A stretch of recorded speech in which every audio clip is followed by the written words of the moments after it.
शांति की शक्ति से शांति जग में लानी है। ओम शांति। आज की मुरली है 22 अक्टूबर 2025 की। मीठे बच्चे, तुम जब किसी को भी समझाते हो या भाषण करते हो तो बाबा बाबा कहकर समझाओ, बाप की महिमा करो, तब तीर लगेगा। प्रश्न: बाबा भारतवासी बच्चों से विशेष कौन से प्रश्न पूछते हैं? उत्तर: तुम भारतवासी बच्चे जो इतने साहूकार थे, सर्वगुण संपन्न, 16 कला संपूर्ण देवता के धर्म के थे, तुम पवित्र थे, काम कटारी नहीं चलाते थे, बहुत धनवान थे, फिर तुमने इतना देवाला कैसे निकाला है? कारण का पता है? बच्चे, तुम गुलाम कैसे बन गए? इतना सब धन दौलत कहाँ गवा दिया? ख्याल करो, तुम पावन से पतित कैसे बन गए? तुम बच्चे भी ऐसी ऐसी बातें बाबा बाबा कह दूसरों को भी समझाओ तो सहज समझ जाएंगे। ओम शांति। ओम शांति कहने से भी बाप जरूर याद आना चाहिए। बाप का पहला पहला कहना है मन मना भव। जरूर आगे भी कहा है, तब तो अभी भी कहते हैं ना। तुम बच्चे बाप को जानते हो, जब कहाँ सभा में भाषण करने जाते हो, वो लोग तो बाप को जानते नहीं, तो उनको भी ऐसा कहना चाहिए कि शिव बाबा कहते हैं वही पतित पावन है, जरूर पावन बनाने के लिए यहाँ आकर समझाते हैं। जैसे बाबा यहाँ तुमको कहते हैं, हे बच्चों, तुमको स्वर्ग का मालिक बनाया था, तुम आदि सनातन देवी देवता धर्म वाले विश्व के मालिक थे, वैसे तुमको भी बोलना चाहिए कि बाबा यह कहते हैं। ऐसे कोई के भाषण का समाचार आया नहीं है।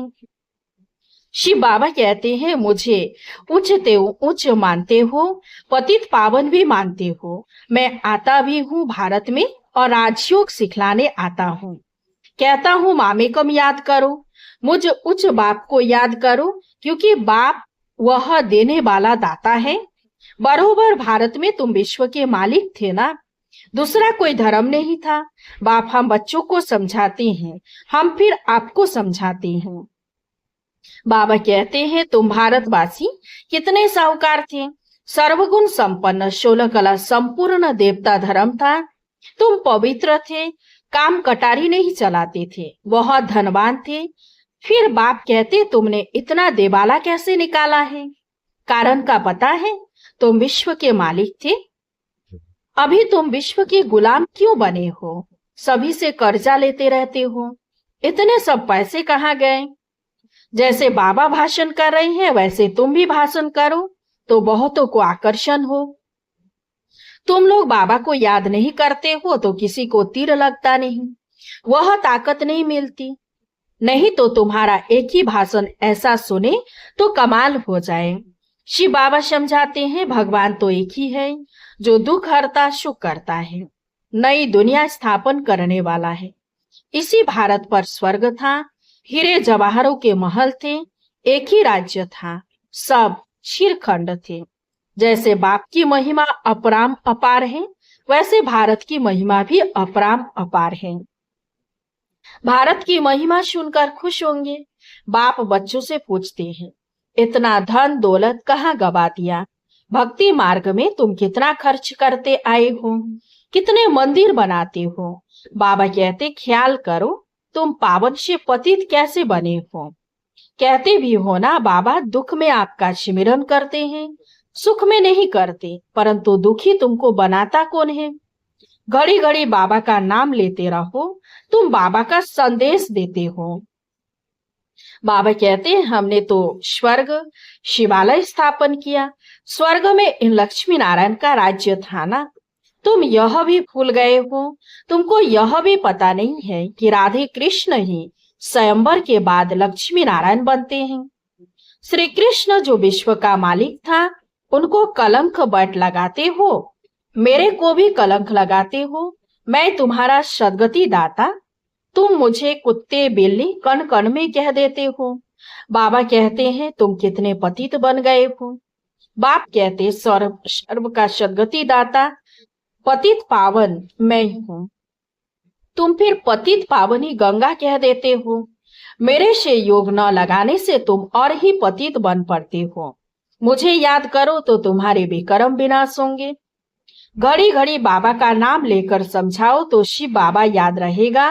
बोलो, हम बाप की महिमा करते हैं। बाप खुद कहते हैं, मैं कैसे साधारण पतित तन में बहुत जन्मों के अंत में आता हूँ। इनके ही बहुत जन्म है। यह अब मेरा बना है तो इस रथ द्वारा तुमको समझाता हूँ। यह अपने जन्मों को नहीं जानते हैं।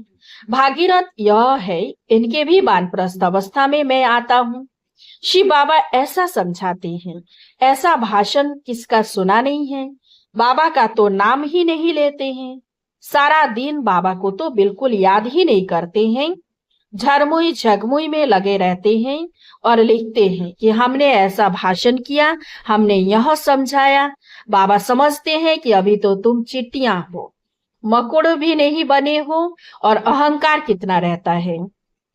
समझते नहीं है कि शिव बाबा ब्रह्मा द्वारा कहते हैं। शिव बाबा को तुम भूल जाते हो, ब्रह्मा पर झट बिगड़ते हैं। बाप कहते हैं तुम मुझे ही याद करो, तुम्हारा काम है मेरे से। मुझे याद करते हो ना, परंतु तुमको भी पता नहीं है कि बाप क्या चीज है, कब आते हैं। गुरु लोग तुमको कहते हैं कि कल्प लाखों वर्ष का है और बाप कहते हैं कि कल्प है ही 5000 वर्ष का। पुरानी दुनिया सो फिर नई होगी, नई सो फिर पुरानी होती है। अब नई देहली है कहाँ। देहली तो जब परिस्तान होगी तब नई देहली कहेंगे। नई दुनिया में नई देहली थी, जमुना घाट पर। उन पर लक्ष्मी नारायण के महल थे, परिस्तान था।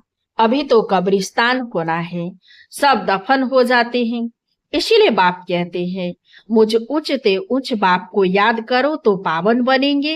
हमेशा ऐसे बाबा बाबा कहकर समझाओ। बाबा का नाम नहीं लेते हो, इसलिए तुम्हारा कोई सुनते नहीं है। बाबा की याद न होने से तुम्हारे में जोहर नहीं भरता। देह अभिमान में तुम आ जाते हो। बांधेलियां जो मार खाती है वह तुमसे जास्ती याद में रहती है। कितना पुकारती है। बाप कहते हैं तुम सब द्रौपदियां हो ना, अब तुमको नंगन होने से बचाते हैं। माताएं भी ऐसी कोई होती है जिनको कल्प पहले भी पुतना आदि नाम दिए थे, तुम भूल गए हो। बाप कहते हैं भारत जब शिवालय था तो उसे स्वर्ग कहा जाता था। यहाँ फिर जिनके पास मकान विमान आदि है वह समझते हैं हम स्वर्ग में हैं। कितने मूढ़मती है, हर बात में बोलो। बाबा कहते हैं यह हठयोगी तुमको मुक्ति थोड़े ही दे सकते हैं, जबकि सर्व का सदगति दाता एक है। फिर गुरु किस लिए करते हो। क्या तुमको सन्यासी बनना है या हठयोग सीखकर ब्रह्म में लीन होना है। लीन तो कोई हो नहीं सकता, पार्ट सबको बजाना है। सब एक्टर्स अविनाशी हैं। यह अनादि अविनाशी ड्रामा है। मोक्ष किसी को मिल कैसे सकता है। बाप कहते हैं मैं इन साधुओं का भी उद्धार करने आता हूँ। फिर पतित पावनी गंगा कैसे हो सकती। पतित पावन तुम मुझे कहते हो ना, तुम्हारा मेरे से योग टूटने से यह हाल हुआ है। अब फिर मेरे से योग लगाओ तो विकर्म विनाश होंगे। मुक्ति धाम में पवित्र आत्माएं रहती हैं। अभी तो सारी दुनिया पतित है, पावन दुनिया का तुमको मालूम ही नहीं है। तुम सब पुजारी हो, पूज्य एक भी नहीं। तुम बाबा का नाम लेकर सबको सुजाग कर सकते हो। बाप जो विश्व का मालिक बनाते हैं उनकी तुम ग्लानि बैठ करते हो। श्री कृष्ण छोटा बच्चा, सर्वगुण संपन्न, वह ऐसा धंधा कैसे बैठ करेगा। और श्री कृष्ण सबका फादर हो कैसे सकता। भगवान तो एक होता है ना। जब तक मेरी श्रीमत पर नहीं चलेंगे तो कट यानी जंग कैसे उतरेगी। तुम सबकी पूजा करते रहते हो तो क्या हालत हो गई। इसलिए फिर मुझे आना पड़ता है। तुम कितने धर्म कर्म भ्रष्ट हो गए हो। बताओ हिंदू धर्म किसने कब स्थापन किया। ऐसे अच्छी ललकार से भाषण करो। तुमको घड़ी घड़ी बाप याद ही नहीं आता है। कभी कभी कोई लिखते हैं कि हमारे में तो जैसे बाबा ने आकर भाषण किया। बाबा बहुत मदद करते रहते हैं।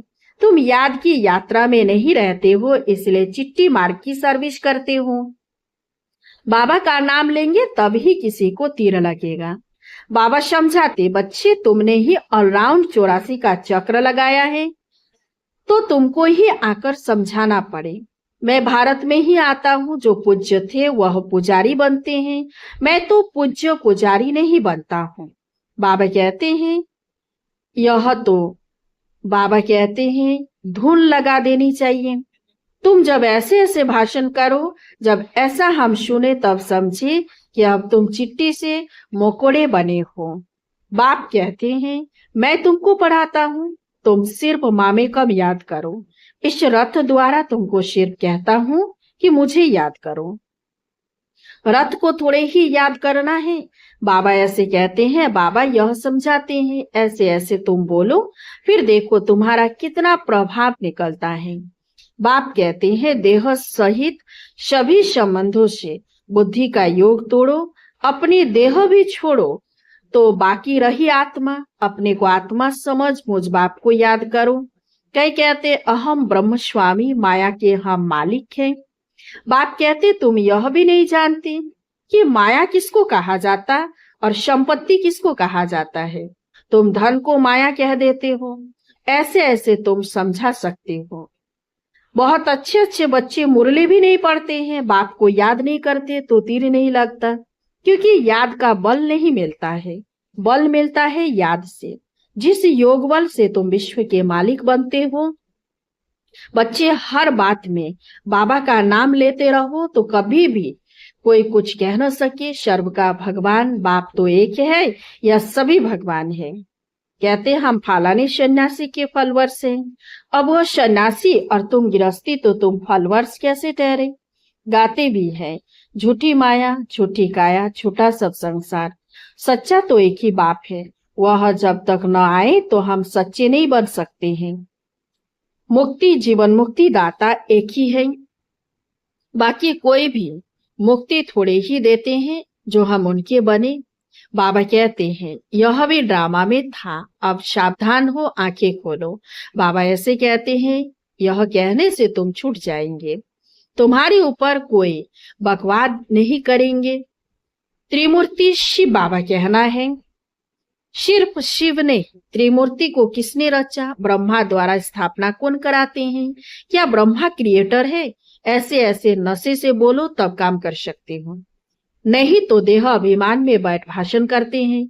बाप समझाते हैं यह अनेक धर्मों का कल्प वृक्ष है। पहले पहले है देवी देवता धर्म, अब वह देवता धर्म कहाँ गया। लाखों वर्ष कह देते हैं, यह तो 5000 वर्ष की बात है। तो मंदिर भी उन्हों के बनाते रहते हो। दिखाते हैं पांडवों और कौरवों की लड़ाई लगी, पांडव पहाड़ों पर गल मरे, फिर क्या हुआ। मैं कैसे हिंसा करूंगा, मैं तो तुमको अहिंसक वैष्णव बनाता हूँ। काम कटारी न चलाना, उसको ही वैष्णव कहते हैं। वह है विष्णु की वंशावली। अच्छा, मीठे मीठे शिके लधे बच्चों प्रति माता पिता बाप दादा का याद प्यार और गुड मॉर्निंग। रूहानी बाप की रूहानी बच्चों को नमस्ते। हम सब रूहानी बच्चों की रूहानी बाप दादा को याद प्यार, गुड मॉर्निंग, नमस्ते नमस्ते नमस्ते। धारणा के लिए मुख्य सार है, 1 नंबर, सर्विस में सफलता प्राप्त करने के लिए अहंकार को छोड़ हर बात में बाबा का नाम लेना है, याद में रहकर सेवा करनी है, झरमुई झगमुई में अपना टाइम वेस्ट नहीं करना है। 2 नंबर, सच्चा सच्चा वैष्णव बनना है, कोई भी हिंसा नहीं करनी है, देह सहित सभी संबंधों से बुद्धि योग तोड़ देना है। वरदान, हाजी के पाठ द्वारा सेवाओं में महान बनने वाले सर्व की दुआओं के पात्र भव। कोई भी सेवा खुशी और उमंग से करते हुए सदा ध्यान रहे कि जो सेवा हो उसमें सर्व की दुआएं प्राप्त हो, क्योंकि जहां दुआएं होंगी वहां मेहनत नहीं होगी। अभी यही लक्ष्य हो कि जिसके भी संपर्क में आए उसकी दुआएं लेते जाएं। हाजी का पाठ ही दुआएं लेने का साधन है। कोई रंग भी है तो उसे रंग कहकर धक्का देने के बजाय सहारा देकर खड़ा करो, सहयोगी बनो, तो उससे भी संतुष्टता की दुआएं मिलेंगी। जो दुआएं लेने में महान बनते हैं वे स्वतः महान बन जाते हैं। स्लोगन, हार्ड वर्क के साथ साथ अपनी स्थिति भी हार्ड यानी मजबूत बनाने का लक्ष्य रखो। अब व्यक्ति सारे स्वयं और सर्व के प्रति मनसा द्वारा योग की शक्तियों का प्रयोग करो। योग का प्रयोग अर्थात अपने शुद्ध संकल्पों का प्रयोग तन पर, मन पर, संस्कारों पर अनुभव करते आगे बढ़ते जाओ। इसमें एक दो को नहीं देखो, यह क्या करते, यह नहीं करते, पुराने करते व नहीं करते, यह नहीं देखो। पहले मैं इस अनुभव में आगे आ जाऊं, क्योंकि यह अपने आंतरिक पुरुषार्थ की बात है। जब ऐसे व्यक्तिगत रूप में इसी प्रयोग में लग जाएंगे, वृद्धि को पाते रहेंगे, तो अब एक एक के शांति की शक्ति का संगठित रूप में विश्व के सामने प्रभाव पड़ेगा। अच्छा, ओम शांति। इस चैनल को सब्सक्राइब कीजिए, लाइक कीजिए, कमेंट कीजिए और शेयर कीजिए। शांति की शक्ति से शांति जग में लानी है।